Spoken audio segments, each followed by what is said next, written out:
Welcome to the full experience. In normal times, the full experience gives you 4 episodes of a TV show to give you a sense of what that entire run was about. We do the first, the ultimate, the lowest, and the last. But these are unprecedented times, and we were delivered a show that was its first, ultimate, lowest, and last episode all in one. We're talking about Star Trek Section 31, which was originally supposed to be an entire TV series, but they only put out a movie on Paramount Plus.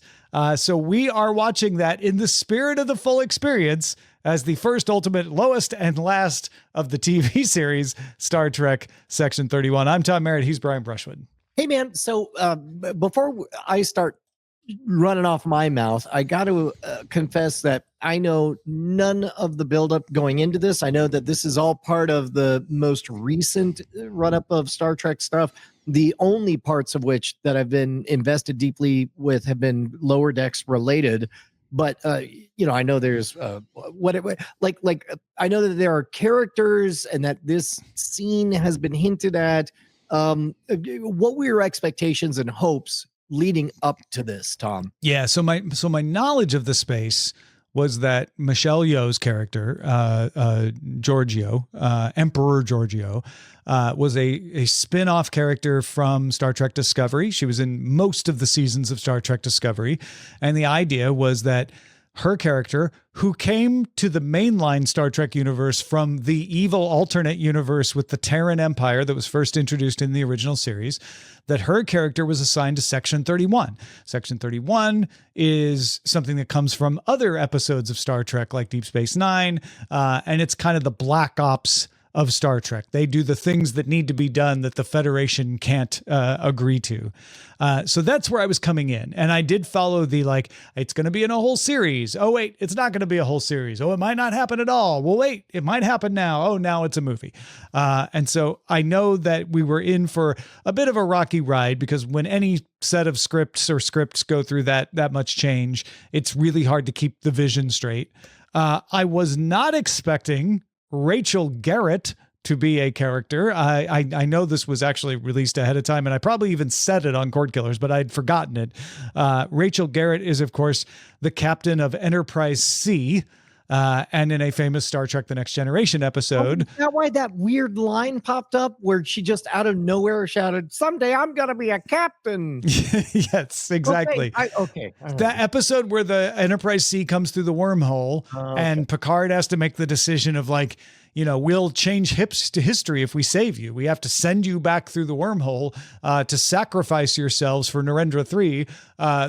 It's that Rachel Garrett earlier in her career, right? And the backstory is she has been assigned to Section 31 temporarily as the conscience of the Federation to make sure that everybody doesn't kill anybody or break any of those Federation rules, which is kind of anathema to the entire premise of Section 31, if you ask me. But yeah, but also I guess that does kind of clear up that kind of castrates the whole tension during the mole sequence. Then it's like, if you already know that, if you're pretty sure it's not Rachel Garrett, if you know that, right? Yeah. Also, she played the girl, the actress played the girl in Hannibal that we watched. The protege. Yep. Yeah. Same actor, obviously earlier in her career. So that's where I came in. I thought the opening was well executed, and looked like a great movie that I'd love to see someday. It was really interesting to see, the backstory of Philippa Georgiou and the world that she was on, and this Hunger Games style task that she was given to compete to become the next emperor. And then we kind of went into low production value episodes of a TV show that might have been okay. And it just kind of bopped around for me after that. It occasionally would grab my interest back, but I found it to be work to watch this. What about you, Brian? I started to watch it last night. And at first, like we had just finished watching Look Back, and I was like, all right, I watched your thing. You got to watch the first 5 minutes of this. It's supposed to be bad, I hear. And I hit play, and then we started watching, and I was like, oh no, this is the worst kind of bad. It's boring bad. And then she went to bed, and I kept watching until I saw Sam Richardson's face. And oh, they got Sam. And so then I went to bed. And this morning I got up, and the very first thing I did was I got my head in I think the best possible space for this, so to speak, which was oftentimes when something is really, really good, I will study it and just ask myself over and over again, why is this good? What are they doing? What lessons are there here? Turns out I've been doing that totally wrong. I need to watch things that are universally thought of as bad and ask myself, why is this bad? Because boy, did I learn a lot. So many things. For example, Tom, did you know that tension release jokes have no value when there's no tension? You know, now that you say that, it makes sense because it's right there in the name, tension release. Yeah. Well, so that was one of the things I noticed was that you could tell that, I don't know if it's in the writing or the execution, there somebody somewhere was like, you know what the best part is when everything's all tense and somebody wisecracks. What if the whole show was wisecracky? And the problem is that's when, we've talked about this, everything is made of rubber. There is no tension, there is no stakes. And I think that in a concrete world with a smaller scope and more believable stakes, I think that Sam Richardson would have been used properly, but instead he was just more wacky noise on top of wacky noise. Well, I've seen Sam Richardson be Sam Richardson in Detroiters, and he's amazing, right? Yes. Like he's playing a thinly veiled version of himself. Correct. I've seen Sam Richardson in Veep play a character that was supposed to be funny because Veep is a comedy, but is not just Sam Richardson. Like he had to play it very differently than the way Sam Richardson was. Here, it seems like the direction was just be yourself. And Sam Richardson did a great job of that, but it didn't fit. Well, and it was just lost in the mishmash of everything happening around him. So, for example, I at some point my attention drifted into playing with scale, and they managed to screw it up in two ways. Like I know in that opening scene they wanted to convey a very large army at the beck and call of the empress or whatever, the emperor. But by pulling out the scale too wide and just beep bop boop cloning tool battalions at a time, it looked like a shabby video game. It looked like a cheap knockoff of Civilization or something. I was more forgiving of that opening scene because I thought it was grand. And it was different than I expected, right? I was like, "Ooh, we're getting backstory. This is kind of Dune-ish and stuff. Like this could be fun." My expectations were lowered already, obviously, but I was like, "This is better than I thought." And the only thing I thought was, "Well, why didn't she kill San?" Right? If she's Philippa Georgiou, the horrible emperor, who is the worst of humankind ever. And she proved herself by being the only one to just kill her family. She would spare him. That was the first thing that didn't track, but the rest of it worked for me. Yeah, well, I guess another place I saw scale strangely used was in the fight choreography with Michelle Yeoh, who you in one of the fight scenes, you see her do this full-bodied ballet kung fu move, and they're like, yeah, and then it immediately cuts to nothing but Bourne Identity style, just close to just fists and digital motion blur, and I'm just like, why are you doing that with such a wonderful actor? Tonally, it was all over the map. The voices from the ship just changed randomly. They literally had to introduce each section with a brain dump, like a video message to who exactly? Like, and the weird part is that there eventually was some pretty good stuff in there. Like, I almost wonder if this couldn't have been the best Star Trek movie ever if it just opened with small stakes, like open on a fan convention, Yeah. pipe and drape, Right. a sterile fluorescent lighting, a red Solo cup, two guys on a couch, like, oh, it was so close to great. And then have these relatable people, these low status protagonists relate to us with a vision, and then give us a slice of this incredible big budget production and make the story live in our minds the way they saw it in their head. They could have done anything, but instead, I don't know if it was to save face or because nobody wanted to own up to what they were actually working with, it ends up being exactly what it looks like. It looks like exactly what it is, a project that got kicked around waiting for the market to be right, with a bunch of stapled on talent that wasn't exactly right and underused, and a script that was so worked it's unrecognizable. Yeah, it's probably the script more than the shooting, but it felt like they shot one thing with the idea of it being, Lord of the Rings, the series for Amazon. Then they shot the next thing with the idea of like milking out 26 episodes as cheaply as they could. Then they shot the next thing as part of like a traditional, like 5-season, 13 episode series. Then they shot the next thing like it was going to be a standalone movie on Paramount Plus. Then they shot, like it just felt so cobbled together. And in tone, I agree with you tonally.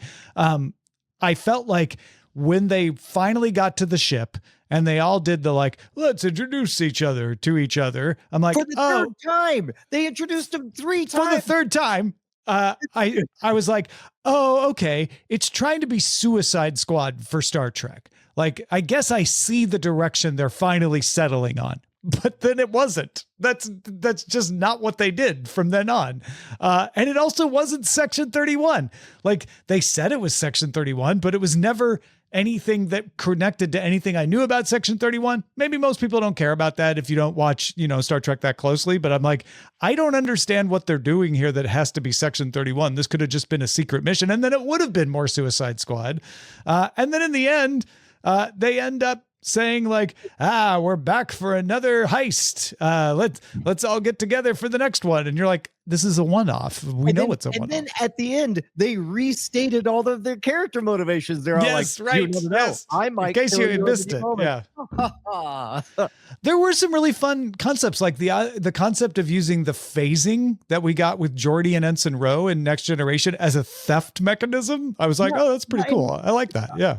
I'm wondering who insisted that they keep the slow motion explanation of what was happening in there. I felt very disrespected as an audience member, because maybe you could make the excuse, well, not everyone is a Trek fan. It's like, yes, wouldn't it be neat if I got the sensation of figuring out for myself what a briefly could be? There's no cortisol in this whole, there are 4 feel-good hormones, or I think they're hormones, dopamine, oxytocin, serotonin and endorphins, and there's one feel-bad hormone, cortisol. I felt no cortisol this entire thing. It would have been great to let anything sit and make me uncomfortable so I could experience the joy of a surprise. Yeah. The closest to them trying to do that is when you realize that the mole is acting when they're on the planet. You probably know it's not Rachel Garrett, even though they try to make you think it's Rachel Garrett. And then they could have done some things to make you doubt your own eyes. Like, ooh, what if she's a changeling? What if it's this? What if it's that? What if that's not the real Rachel Garrett? They didn't do anything like that. And they very clearly showed you the guy with the insect, Fuzz, acting entirely different with no subtlety. Exactly the way he showed you earlier. When I'm not in here, I look like this. And you're like, oh, so he's the mole. Okay, got it. And then you had to sit while they all figured that out. Like when Zeph went running, I'm like, well, he's clearly not the mole for other reasons. Yeah, it was. And so there was no tension. There was no suspense. There was no cortisol there either. There was also, and this one, I don't know who to, I mean, somebody must have watched this before they pressed send, and somebody should have noticed that they had a whole bunch of clearly very, very separate takes just side by side with each other. Like when San is on his knees weeping openly for the Emperor's hubris, you could tell that the actor went to a place in his head where he totally lost himself and is really crying. And that's great. And I was like, wow, that's good acting right there. Yeah, yeah. And then they don't even cut away and then cut back to him. They cut straight to another angle of him, clearly at a different time, clearly not crying, clearly like, oh, I'm like, what? Did nobody watch this? What is happening? There's also some the sillier things that I probably don't pick on if I like it more. Like they do a detonation countdown to needing confirmation. Like what, and it's bio confirmation. It's like, oh, so the countdown wasn't very dangerous. If it's like, no, you still need a fingerprint to make this happen. And if you knew that the inventor is in the team, if you knew like, oh, it needs bio confirmation before it goes off, why were they worried? Because it was locked to her biology, right? Like, so yeah. I guess we didn't need to worry about anybody setting it off. It had good security. I don't know. It could have been, I don't know. They could have worked around and made something. Sure. Absolutely. Here, but they would have had to do something really bold, and they didn't. And that's why they got a TV movie. Amos, you watched it. I'm sorry. What did you think? I'm not going to disagree with anything you guys said, actually. There's a few things that I wanted to point out. I didn't know going into this if it was a Star Trek, a Star Wars, a Starship Troopers. I didn't know where it sat and what universe, so I had no idea. Okay. The title sequence felt like it was from a YouTube tutorial. It really did. Yeah,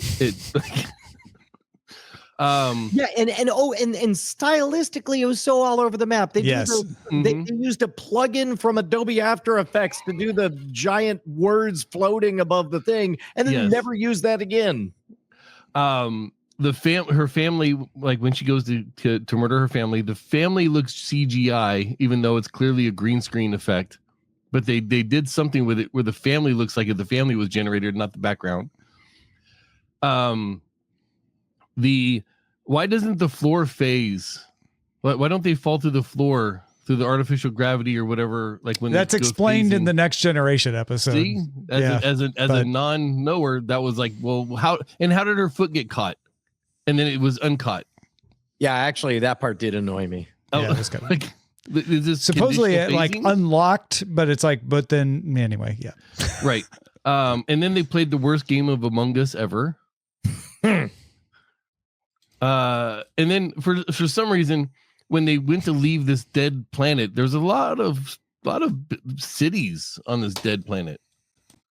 You know, like, some planets are deader than others. It's more dead entertainment wise. How did you like when they went to the exact same location? I guess, I don't know, Hollywood be Hollywood. And that was definitely the same location that they shot Deadpool versus Wolverine when they went to the sad. Again, probably forgive that if everything else is great, but yeah. And then the two things that got me the most were right towards the end. First of all, Giorgio, whatever.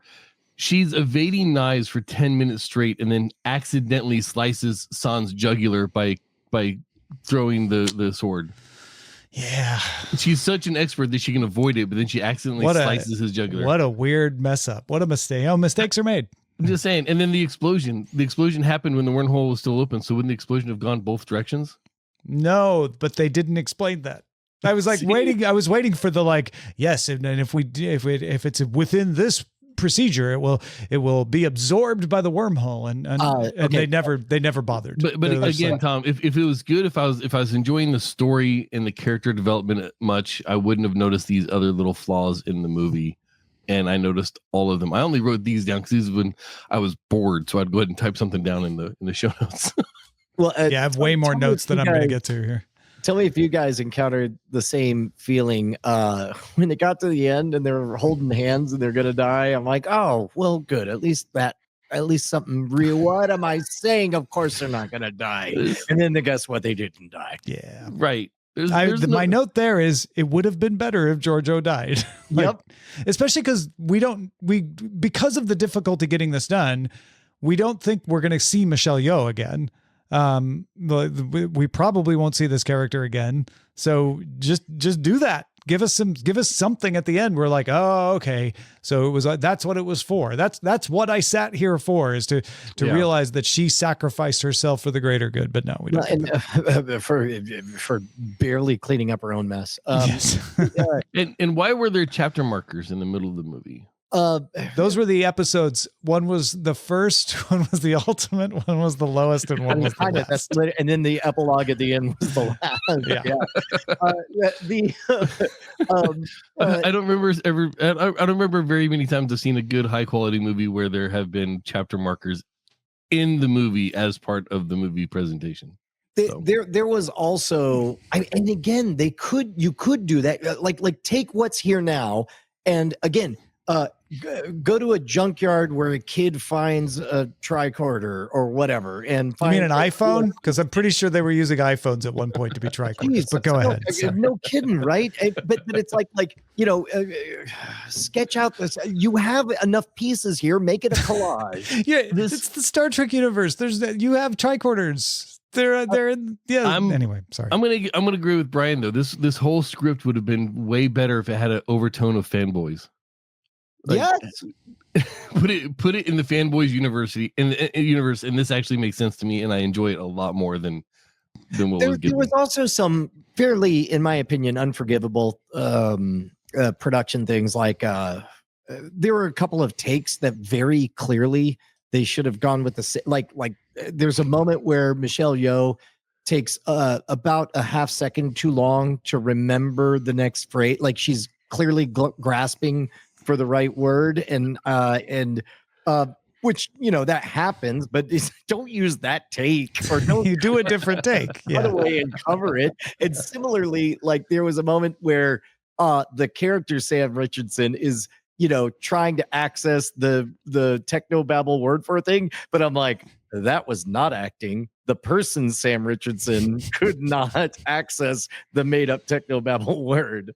Yeah. Also, I'm just looking through my piles and piles of notes, and I have, she's in handcuffs because she recognized the weapon. Like, and also, like when she jumped because she's fighting to get the weapon, which is the whole mission that they're trying to do, and then at the end, she's like, wait, I can't even remember what happened, but it's clear, like, oh, I know what this is. And then the next thing we see, she's in handcuffs. So like, you knew what that was. And I'm like, didn't you all? That was part of the mission briefing. Like, I don't know. Guys, I'm beginning to think sometimes the entire world gets a thing right. And this was not a very good movie. Yes, I often say it's a bell curve, but bell curves also have ends that are, 0 and 100%. So I'm going to say that they're going to study this movie in film class just for how poorly the ADR was done. In ADR class. Yeah. Like, this is how you don't do it. Yeah. I'm just seeing if there's anything else. The godsend bit was funny. Had no place in this movie, but at least I laughed. Not in that moment. It's like, finally, I'm starting to feel some tension. Yes. Heaven forbid I should do. That's right. This is a cortisol-free movie. No, that's what I'm like. Oh, this is just Sam Richardson riffing at this point, and I'm for that, but not now. It almost felt like an outtake that just made it. Oh yeah, and the toy that could blow up a ship was just sitting in the garbage scow. Yeah, and also like she finds it and she goes, I found a toy. This is from a place that was banned because it's a bomb or whatever. And the toy is just like I'm a toy. With no context or reason, I'm gonna say we're all gonna die. Yeah. And did they need a Chucky reference in there? Did they? Oh, yeah. No, it was like we're going to be best friends forever. Mm-hmm. Oh, is that I was like, okay. Yeah. My final note at the very end of all my notes is they are setting up a series I have no interest whatsoever in watching. Yeah. Mortal Sin in Star Trek. And to be honest, like one of the weakest bits in all of Star Wars, Empire Strikes Back, is would it help if I got out and pushed? I had to do so many gymnastics to make that not about popping the clutch and not a specific late 20th century reference. Mm-hmm. But there was no nothing close to that in this movie. Just so many, not just early 21st century, but like aged out 21st century jokes. You want fries with that? Like, I'm like, why would anybody talk like That's the universal translator taking the joke they actually said and then translating there were it for universal translators. How come Sam Richardson had to explain tediously how he couldn't tell which of the two buttons would get them out of this jam? Because the universal translator was not okay with those buttons. There was a little bit of interference there. Yeah, man. That's all I got on section 31. Am I glad I watched it? Yes. Would I watch it again? No, never. Brian? I'll watch it as an object lesson and what not to do. Am I glad I watched it? No. Will I watch it again? Probably. No, I will probably not. I will point out, though, as a huge fan of Star Trek, I take it back. I'm glad I watched it in that I know, like, okay, Rachel Garrett showed up here, on paper, right? That could be a fact that's used in a future thing. Forget the way the story was told. That's interesting to know. Seeing actually, I've closed my notes already, but I believe he was black on the left and white on the right guy. Yeah. In the casino, I was like, oh, cool. That's a cool reference. So there, I'm glad I experienced the lore aspect of it, I guess. The problem with the lore aspect of this is that they introduced this ion storm that produces a wormhole to this other universe, this parallel universe that happens so regularly that they know exactly when it's going to happen and how often it happens. And it never appears again in any of the Star Wars I've ever watched. That is supposed to have happened after this point. And Lower Decks. As a matter of fact, Lower Decks has a whole thing where Section 31 is going in and out of those wormholes. The entire season is about that, really. Because this is supposed to be between the original series and TNG, right? Yeah, but I mean, apparently they established in Lower Decks last season that the universe is made of Swiss cheese, leading to other universes. I'm guessing they knew this plot point and were like, let's run with that. So there you go. Yep. All right. That is the full experience of Section 31, Star Trek Section 31. Yeah. We are coming back with the normal run of full experience, the 4-episode run of full experiences with the Wonder Years next time. So the first episode, season 1, episode 1, pilot, as so many first episodes are called, first aired January 31st, 1988. We will be watching that for the full experience next time. Until then, everybody. You can get these episodes early at patreon.com/Cordkillers. Talk to you later.